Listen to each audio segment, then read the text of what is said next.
Hey, everybody. Welcome back to the DLF Trade Show, the DLF YouTube channel. We, Russ and Addison, are here magically a week later, magically looking just as beautiful as we did last week in the exact same clothing because we were like, yo, we did so good, we can't change anything. So keep all the vibes the same. We should do that. We should just wear the same clothes every single week. No one will know. I'm not going to do laundry that often, and I respect myself a little too much to just. Ugh. So last week we talked about free agent running backs, which means we're just jumping right over to free agent wide receivers because we are a little bit closer to free agency. The combine happened at this point, I believe. It happened, Russ. I mean, we are currently recording on March 6th. So the combine did happen. You can't do the math that fast. Man, can you believe how fast that guy ran? Do you believe how slow that guy ran? Oh my! That Ford, those bench presses, he could have done so many more. Come on, dude. His draft stock in the dirt tank. So T. Higgins, it came out that the Bengals were going to tag him, which honestly, it feels like his running backs and wide receivers are just going to get tagged. It seems like I hate the tags so much. Also, T. Higgins said he doesn't really want to play on it, so we'll see how that goes. So I don't even, I don't know who we're talking about today, except for the one guy that's on my screen right now, who to me is the next biggest name anyway, and it's Michael Pittman of, well, maybe of the Indianapolis Colts. You know, maybe he'll be back, maybe he'll be tagged, maybe he'll go somewhere else, who knows? But he's very good. I love what we saw because Michael Pittman, like we talked about Terry McLaurin last week, of course, on the running back show, we bring up Terry McLaurin. But it was that guy where we know he's talented. We know he's capable of being a very good fantasy producer. Situations are what they are. Sometimes they just don't fully turn into what we thought they were going to be. And a lot of people dropped Michael Pittman in that bucket. And then last year, we saw at the beginning of the season with Anthony Richardson, there was a connection there. And then Richardson gets injured, gets his surgery. But Pittman still did really, really well with Gardner Minshew.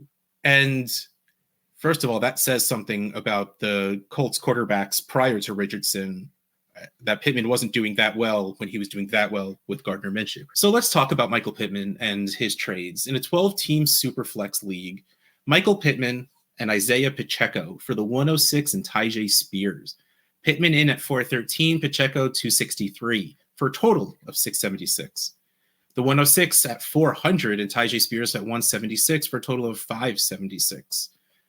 So this is, in the analyzer, heavily leaning towards the Pittman side, really because Pittman apparently equals the 106, which I get. I mean, we are very hyped on these wide receivers. So are you going to take Pittman over Neighbors? No. But, like, he deserves to be valued there. I think it's a better conversation with Odunze. I would take Pittman over Odunze, which is why I didn't go there.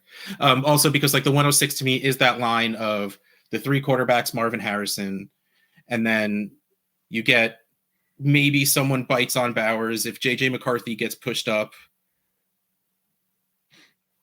Neighbors, McCarthy, Bowers, like those three players in that 106 spot. Well, 6 through 8, really. But, like, and the thing is, at the 106, you get to choose, and that is always worth something. So I probably would value the 106 over Michael Pittman, though I absolutely get that valuation. I don't care enough about Isaiah Pacheco to then take the Pittman side. Like, I get it. He's the running back that the Chiefs like to use. He is so much fun to watch play. But Tyjae Spears, to me, has the ability to have a very equal production outcome, though very differently because they play very differently. But like, if they were to score, you know, if Tyjae Spears were to put up 80% of Isaiah Pacheco, would you be shocked? No. I mean, So give me the 106. Give me that value. Give me that. Again, Pittman's only 26 years old, but like, give me that 22-year-old wide receiver, or the increasing value of that pick. Because like I said before, and what Addison said last week, is that if McCarthy does get picked top 15-ish, there's a chance he gets pushed up to that top 4 in your rookie drafts. Mm-hmm. In which case that 106 gets even more valuable. So it's so hard to trade away that top tier of picks right now. And Michael Pittman and whatever Isaiah Pacheco on top of Tyjae Spears doesn't push me to do that. Yeah. I think Spears and Pacheco are closer than they appear in this analyzer by 100 points. That's essentially the difference is the difference in the trade. Yeah. Spears could score similarly to Pacheco or even outscore him on fewer touches just because of the nature of how he's getting those touches. The receiving work is always going to be valued more than Pacheco's rushing. Although Pacheco did showcase very good pass catching skills and have multiple games with like 4 or 5 receptions this past year. So hopefully that continues. I think Pacheco's running style does lend itself more towards injuries. The dude just runs like the Juggernaut in like that. I forget what X-Men movie that is. There's like 7. It never happened. Just move it on. The one where he's running through the wall. Yeah, I know. Move on. It never happened. But yeah, I want the liquidity of the 1.06, and I will take Tyjae Spears. The next trade is equally as interesting. Michael Pittman and Cole Kmet for Jordan Addison. Pittman 413, Kmet 68 for a total of 481. Jordan Addison 452.3. So this again in the analyzer, even. It's rough because I really like Addison. You're getting 4 years back. But I think I take the Pittman side, and I don't know how it's close. Yeah, because if you want to age down, you're not going to let Kmet change anything off of that. Like, you're not going to turn down a trade because of Cole Kmet, I don't believe, even in a tight end premium league. But if you are competing, you're going to get Michael Pittman, who's very, very good, going to put up a lot of points regardless of where he goes. And then Cole Kmet did really well with Justin Fields, and we're seeing Caleb Williams as an upgrade, so he should still do really well. Again, he's not going to be pushed into that elite tight end, which makes us care a little less, but I like those points. So I get this, and I think I take the Pittman Kmet side. Yeah, I'm taking the Pittman Kmet side on this one too. I would have Pittman and Jordan Addison. They're in like that long tier. There's probably like 15 wide receivers that all just feel like the same exact. They're the guys where we say wide receiver 2s, which could only be 12, but it's really 20 something. Yeah, exactly. That extends from, Drake London starts it, and then we go all the way down to like Terry McLaurin at like wide receiver 30. That's essentially like, all wide receiver 2s. Yeah. So I wouldn't argue anybody that would have Addison over Pittman or Pittman over Addison 1 for 1. I think they're in the exact same tier. In which case, I will take a free Cole Kmet. Oh, we are talking about Calvin Ridley. That's exciting. I know we talked about Trevor Lawrence tangentially, I think, when we did our trading for the top tier quarterbacks. And we brought up the video that came out of Trevor Lawrence's not touchdowns. Throws that were into the end zone that weren't caught, either because they were like this much out of bounds or because they were dropped. Some of them were on Ridley. Most of them seemed to be Zay Jones, where he needs to work on getting both of his feet in bounds. But a couple of them, just like Ridley was letting it come into his body and it bounced right off his chest. So like, let's touchdowns aren't sticky. So like, if Calvin really walked away with like even just 3 extra touchdowns, I think we feel so much different about his season. And especially because if we can spread those out, it wouldn't be as condensed games of him doing well, because that was the biggest knock to me for Calvin Ridley's season, was that he was either good or pretty much unusable. He didn't have a lot of in between. And right. I firmly believe in Trevor Lawrence's talent. I firmly believe that offense is getting better. I firmly believe that for some reason, as long as Zay Jones stays healthy, that offense is good. And so I believe that offense still can progress, even if they don't change it that much. So I want Calvin Ridley to stay in Jacksonville. I really, really do. But also, I get that Calvin Ridley will be 30 when the season rolls around. I don't think it matters because Calvin Ridley never really depended on his speed. He's just really good route runner. So I kind of don't care where he goes, but of course I care a little bit. But I would love for him to stay in Jacksonville. I'm rambling. Let's get into the trade. 12-team superflex. Calvin Ridley for Alvin Kamara. Calvin Ridley 158, Alvin Kamara 137.7. All intents and purposes even. Who would you take? Dang it, I thought you were going to answer. I would probably take Ridley because I think he has a little bit more longevity than Alvin Kamara. Yeah, like that's part of why I'm going to say Ridley too. And in the end, I'm just going to say I'm going to let my personal bias fly and just make this easier on me. Because like we were talking about Kamara last week, he's really good. And he's another player where I forgot if he was a free agent or if he was just very cuttable. He has 2 years left on his deal, but this is the first year where he becomes cuttable in terms of like he could get Dalvin cooked essentially. Yeah. He'll land somewhere and get a lot of touches. And that's good regardless. And, you know, running backs on a bad team, well, I should say receiving running backs on bad teams is usually good for the running back's fantasy stats. So I don't think it necessarily matters where he lands as long as he doesn't like go to the Jets and ends up behind Breece Hall or something weird like that, you know? So again, but all of that being said, I'm going to stick with Ridley because I believe he, like Addison said, probably has an extra year or two. And I just like Calvin Ridley, but this is a great trade. This is pick your poison. Which player do you like better? Whatever. This is fine. Yep. Give me Ridley. I solidified more on that. Give me Ridley for a little bit more longevity and hopefully somewhat of a return to consistency. Yeah, there is a better chance for Ridley to produce better than he did last season than Kamara to produce better than he did last season. Correct. I think I feel good with the way I said that. This next one is interesting till I saw who the trade was for. Javonte Williams and Calvin Ridley for Jackson Smith and Jigba. Like, we're both just going to say Jackson Smith and Jigba, move on, right? Like, this is... Wow, you're thinking about it. All right. I thought about it. Javonte Williams, 214. Calvin Ridley, 158 for a total of 372. JSN, 415. That's going to go higher.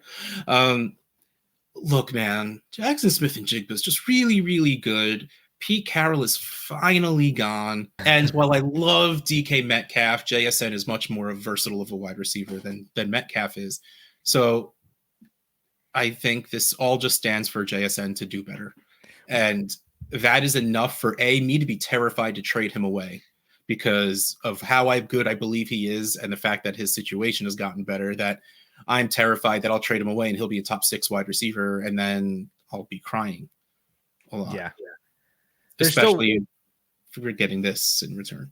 Right. There's still one more domino that needs to fall for Jason's value to really cement itself, if not rise even more, is Tyler Lockett getting cut. Yeah. And then if it was just DK and just JSN with hopefully a more pass-friendly offense like that would open the door for both of them to get like 130 plus targets, you know? Yeah, and especially if like they draft Penix and Geno still has this year because they just paid him like $12 million guaranteed for being on the roster in March because it's March. But still, like I'm still like I'm no less in on JSN than I was before he was drafted. You know, like even when he got drafted, we knew this year wasn't his year. We knew rookie year wasn't going to be his thing. But even towards the end, he started to show that he can be good on the Seahawks. So I'm here for it. I'm here for JSN. I like Javonte Williams. I love me some Calvin Ridley, but none of that inspires me to move off of a 22-year-old, really, really talented wide receiver in a what could be bettering situation. Yeah. I love Javonte as well too. He was a highlighted player that I had in the video for players that I like to buy this year. And right now I think Calvin Ridley is really dragging this down. Like if if we got another player that was up around the value of Javonte, like what if this was Amari and Javonte? Would that entice you, or do I need to go younger at wide receiver? Younger at wide receiver. You said Amari, I'm like, look, I get it. He's going to score me some points, but again, 22-year-old.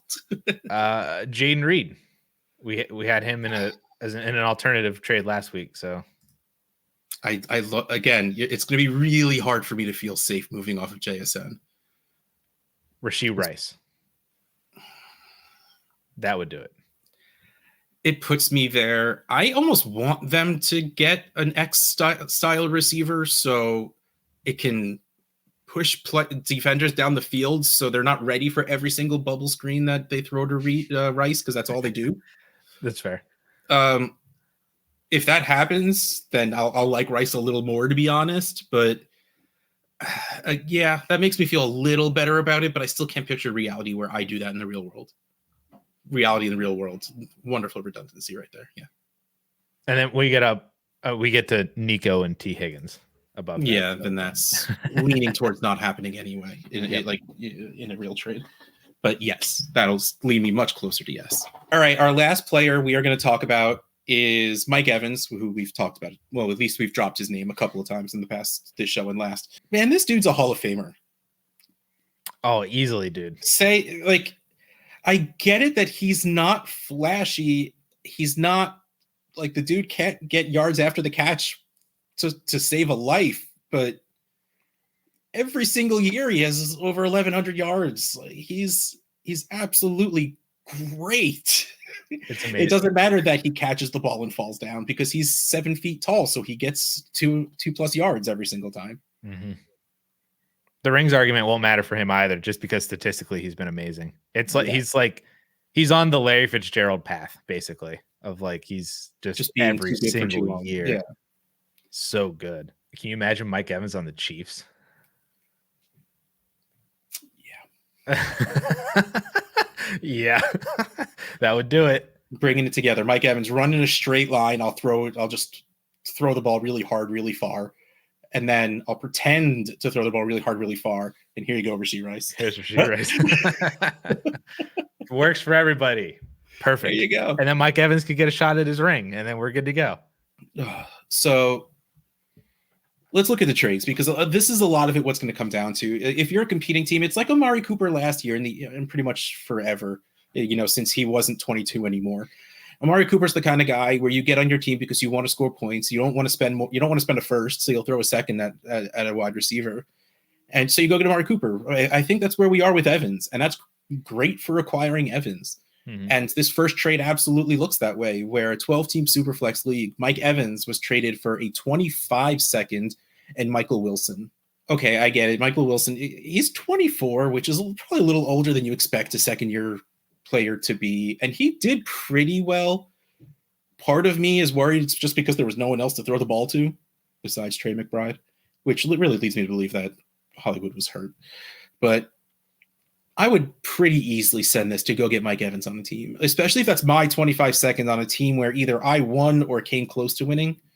Like if I even got bounced in the first round of the playoffs, I have the 208 this year, and well, you can't predict what's going to happen next year. You assume you're going to make the playoffs anyway. Plus, you're adding Mike Evans stats, so that'll be a playoff second next year, and a dude that could be good, or could turn to absolutely nothing if they draft Marvin Harrison Jr. and re-sign Hollywood Brown. So, and the resurgence of Rondale Moore actually happens. So, is it a resurgence if it never really happened? I don't know. I liked him so much. I just want him to be good. It's like that Rashad Bateman news that's coming out now, where they're saying there's like, oh, he's really going to take a step forward this year. It's like he's in the best shape of his life. Oh, jeez. Oh no. I almost made it through that sentence. If that were a mid 24 second, man, even if that's like the 208 this year, I probably feel a lot better about it than a 25 second. Like, you're doing this hoping that team does poorly next year. Because pushing it out a year and then it being late, like, that's a lot of delay on return. And I don't love it, but I also get it, because it might just be that hard to move Mike Evans at this point. Yeah, because I feel like he was on a lot of teams that did really well. So if they're looking for, like, it has to be a very specific team that's willing to move Mike Evans right now, where, you know, they really are tearing it down. They had him and they kept him all through last year, trying to make a playoff run, but it just didn't come together. So it really has to be a very specific team that's not holding on to Evans, because everybody knows that he is a win now asset completely. Yeah. But this type of trade, a second plus some kicker, happened like multiple times in the past few weeks. Like there's another one in here where it's Devin Singletary in a 25 second. It was Charlie Jones in a 25 second. There was Cedric Tillman in 2 seconds. 2 seconds, like Gerald Everett in a 25 second. Like it's just happening constantly since basically the season ended. Yeah. That, you know, it's not completely out of the question. There's another one here for a 2026 first. So sure. 26. What are you doing 26 pick? But this next one is interesting. George Kittle and Mike Evans for Kyle Pitts in the 111. We're still talking super flex. So George Kittle 210, Mike Evans 175, total of 386. Well, 385. That rounding thing worked weird. Kyle Pitts 235, the 111 234 for total of 469. I don't know if I completely understand the Kittle and Evans side of this. I get that you're probably worried about Pitts. Maybe they don't get a good quarterback. Maybe you just don't believe anymore. Like it wasn't Arthur Smith and Desmond Ridder. It was just Kyle Pitts, isn't it? These are two really declining assets. Same thing. And these are two good young assets. There's a good chance who you draft at the 111 is older than Kyle Pitts. Like Kyle Pitts is 23. Like he's still a child. No, he's not. He's a very large man. But chronologically, I loved George Kittle coming into this past season because he missed a couple of games, but he still scored tight end 3 per game. His usage was so spotty this year. So spotty. And this was our first year with Purdy. So like we can try maybe extrapolate that might be what it is going forward. Like he might just use his wide receivers more. And the curse of being too good of a blocker sometimes absolutely hurts George Kittle. Mike Evans, everything we've said, he's really, really good, but he's a 30-year-old wide receiver going to a new team. Like, why wouldn't you take that bet on Pitts getting another 1,000-yard season and hopefully scoring more than 1 touchdown? Why wouldn't you take the chance that the 111 is a really good second-tier wide receiver, or at least flipping that into someone who can score you more points and is at least has a base value more than those guys? Like, I really don't see the Kittle Evans side of this at all. I was just trying to find it again, but I believe George Kittle had the most games last year out of all the tight ends with 20-point games. I think it was 5 or 6 games, which was most among all tight ends. Yeah, but also I get it's not fair to super nitpick this, but he had multiple games. I have a hole in my shirt. Look at that right there. I love this shirt. That's what I get for wearing it 2 weeks in a row. Like I'm wearing it out. He had multiple games, 2 of them where he had a game where it was 2 catches, 2 targets for 1 catch and a touchdown, 2 targets, 2 catches and a touchdown.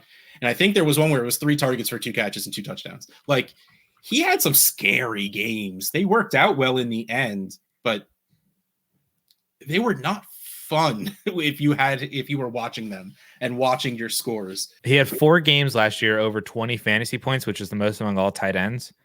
And then when you filtered down to games with fewer than 8 fantasy points among like the top 15 group of tight ends, he had 7, which was again the most. So yeah, it is really, really rough. This trade really doesn't make sense to me either, just because I'm taking Pitts over Kittle. I'm taking the 111 over Mike Evans. Like just across the board, both assets that on the Pitts 111 side are just better than the other side. I don't really understand any kind of narratives that would paint the picture for the other side. But if you're looking for some way to try to sell Mike Evans, this is kind of how you can maybe get into the first round by trying to add pieces on both sides to get a first rounder ultimately for Evans. Well, that is the end of our free agent wide receiver show. But let me just throw in there, go get T. Higgins. Just go do it. Again, worst case scenario, he plays the year on the Bengals. With Joe Burrow? Nuts. Dag nabbit. DLF Trade Show, DLF YouTube channel, Russ Fisher, Dynasty Addison Hayes at AmazeHayes_. We'll catch you next time.